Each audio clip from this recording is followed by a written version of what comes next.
নতুন বছরে যা কিছু পরিকল্পনা করেছো তা কি তুমি শুরু করেছো, না বসে বসে এখনো ভাবতেছো?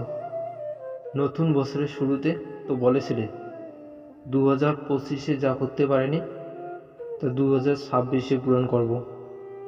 বসে বসে ভাবলে সব কিছুর সমাধান হয় না। তোমাকে সমাধানের পথ খুঁজতে হবে এবং সেটার সমাধান করতে হবে।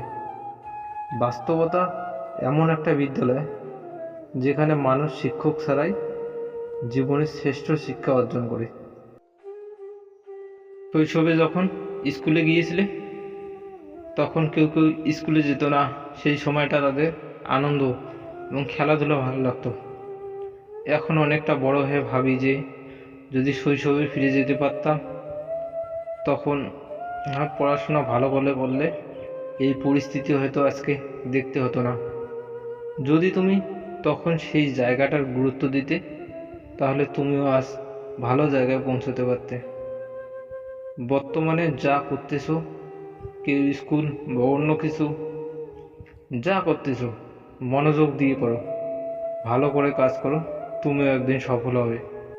নিজের প্রতি সাহস রাখো, সাহস হারিয়ে ফেলো না। কারণ পাহাড় থেকে বেরিয়ে আসা নদী কখনো রাস্তায় কাউকে জিজ্ঞাসা করে না যে সমুদ্র আর কত দূরে।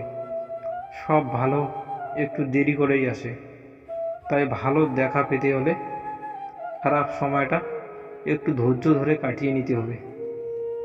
যদি তুমি ভালো কিছু অর্জন করতে চাও, তাহলে তোমাকে আগে খারাপ পরিস্থিতির সঙ্গে লড়াই করতে হবে।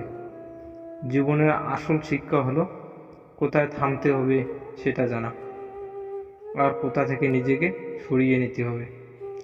2025-এ যা তুমি ছিলে, 2026-এ তোমাকে তা বদলাতে হবে। এই এক বছর, অর্থাৎ 365 দিন, এই বছরটা তোমার জীবনের সেরা সময়। খারাপ সঙ্গ ত্যাগ করতে হবে, আড্ডা এসব কিছু ত্যাগ করতে হবে। এই একটা বছর এমনভাবে পরিশ্রম করো যে 2026-এর ডিসেম্বর যখন আসবে, যেন তখন পিছন ফিরে তাকালে তুমি বলবে যে আমি নিজেকে এতটা পরিবর্তন করেছি। মনে রাখবে, হেরে গেলে চলবে না, জবাব তো তাদেরও দিতে হবে যারা বলেছিল তোর দ্বারা কিছু হবে না। কর্মফল খুব ভয়ঙ্কর জিনিস। আজ আপনি যা করবেন কাল তাই সুদে আসলে ফিরে পাবেন। জীবনে এগিয়ে যাওয়ার জন্য কেউ রাস্তা করে দিবে না, নিজের রাস্তা নিজেকেই তৈরি করতে হবে। যদি জীবনের প্রয়োজনে নিজেকে বদলে ফেলতে হয় তবে তাই করো। হয়তো কিছুটা কষ্ট হবে,